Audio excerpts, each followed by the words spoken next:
アタラどのように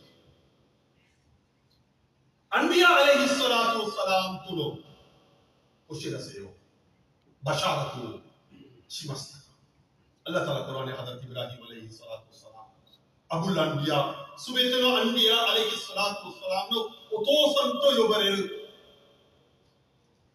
子供が生まれる希望もなくなった。年取った。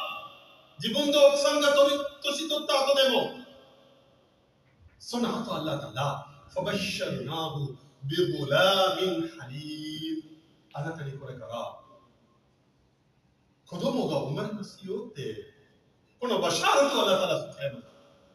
それはハダラティスマイルアレイサラムとハダラタハジャラ。